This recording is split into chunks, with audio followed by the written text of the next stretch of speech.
Hi, my name is Nathan. I go by Peteparker, and every week I do video reviews on comic books, and I can continue to buy comic books because that's the rule at my house. This review will be on Uncanny X-Men number 536 by Kieran Gillen and Terry and Rachel Dodson. So let's get into the story. If you read the last one, the X-Men were summoned up to Sword's orbiting platform. I forget what the name of it is called. They have really long names for these space vehicle platforms. The Peak. That's a really long name, isn't it? That's it right there. They were summoned up there because the citizens of Breakworld, or some of the citizens of Breakworld, we're on the edge of the solar system and we're looking for refuge from their home, which is in turmoil because of Colossus upriding the status quo by beating the strongest of the strong on the entire planet, whose name was Kroon, I think, K-R-U-U-N.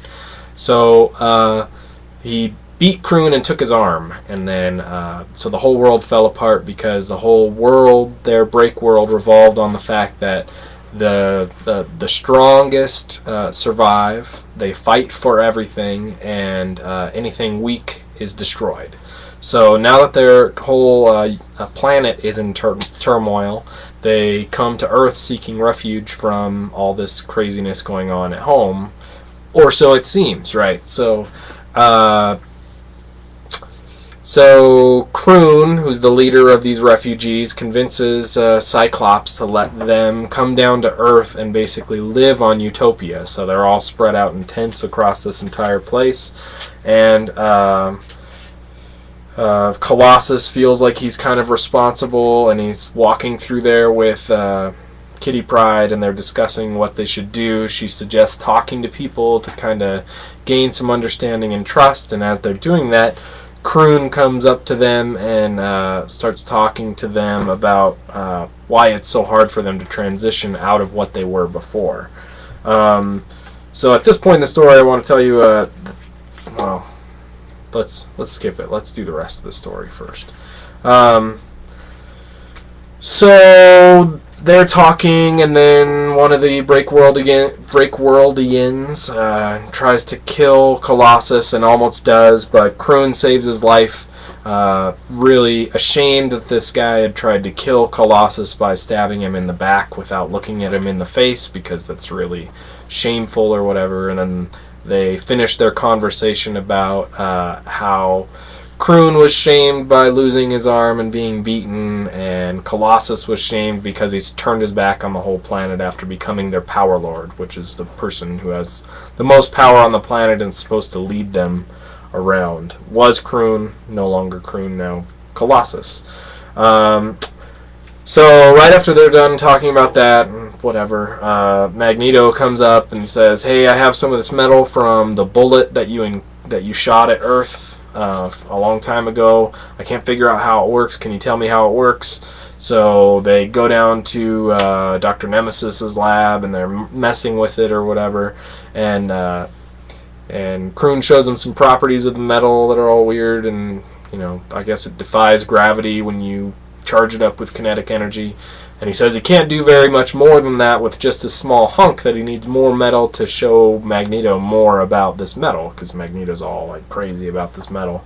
So Magneto says, "Okay, I'll go get some. I'll be right back in like 30 minutes. And then in 30 minutes, Kroon coughs up some blood vials and creates these darts and hides. And so when Magneto comes back, he throws these darts at Magneto and turns off Magneto's powers, and Magneto's all shocked and falling down the stairs. He's like, "Oh, my powers!" He's such an old dude. And Kroon said, "It's just a weapon on our planet, but you guys call it the cure." So somehow he has the cure for being a mutant, and he used it on Magneto and started punching Magneto or whatever, and tied him up and put him in the closet, which is weird. You would think like a Breakworldian would kill people, but I guess he says, "I have no grudge against you. You have to understand that." So he tied him up or whatever.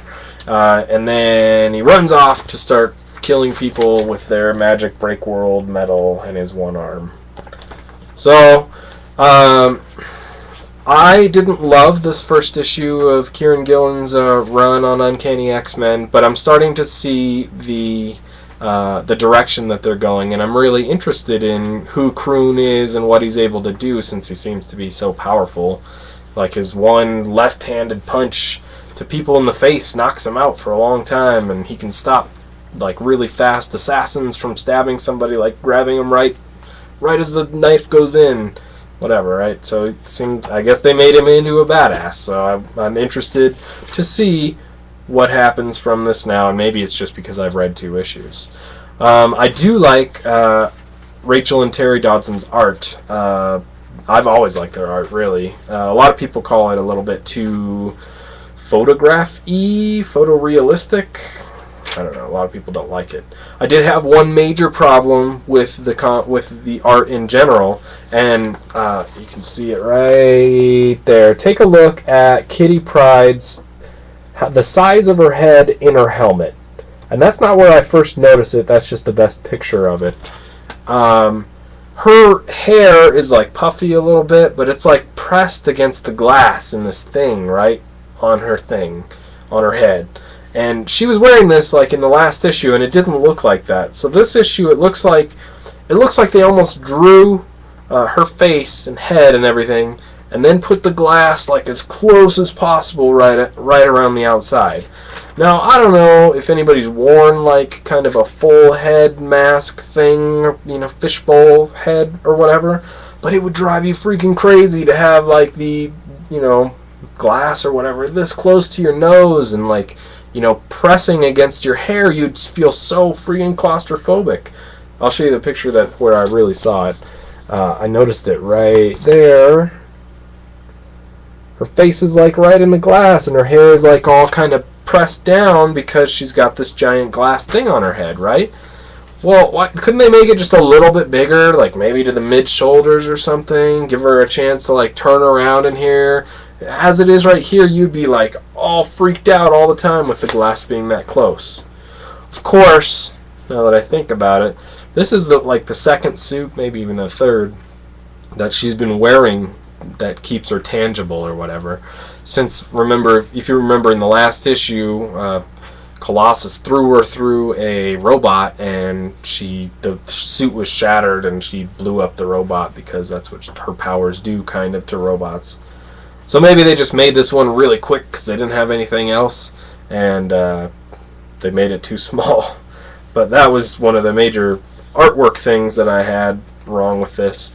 The story is more interesting. Kroon is really shown off in this whole story.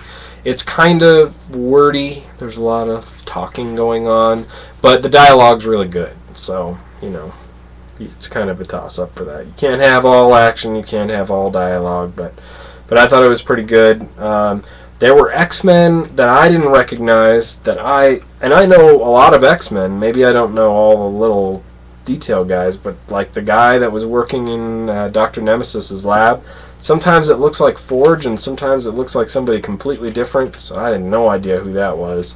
And then they had a bunch of flying people over a ship when they landed at Utopia.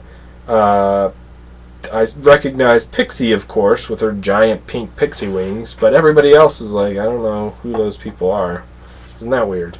So maybe they're just obscure characters that I don't recognize. That's altogether possible. If you know what it is, let me know, because I don't know who those 2 or 3 people are. But anyway, I enjoyed the comic book. Enjoyed this series. I didn't love it last time. I don't love it this time. But they painted Kroon in such a way that I'm really interested to see what goes on next, especially if he takes away Magneto's powers, even temporarily. It's probably temporary. So I gave it a 4 out of 5. I really, again, enjoy the art, and the story is good. It's probably above average, so the whole comic book is probably above average. I wouldn't give it a 5 out of 5 because it's really not blowing me away. And again, I still think it's too early to say whether or not this is a breath of fresh air or drastically better from the Uncanny X-Men just prior to Kieran Gillen, but it's good. It's not bad. It's above average. So there you go. 4 out of 5. You can Check my other reviews by following me on YouTube, or you can look at Marvel Database or iFanboy or Comic Vine, a bunch of other places. I usually go by Peteparker. That's my name on Twitter and on most things. It just happens to be that YouTube, it's not Peteparker, so it's Spidey207 there. If you have any questions or anything, be sure to shoot them my way. I'll try to answer them as best I can. Other than that, thanks for listening, and we'll talk to you next time.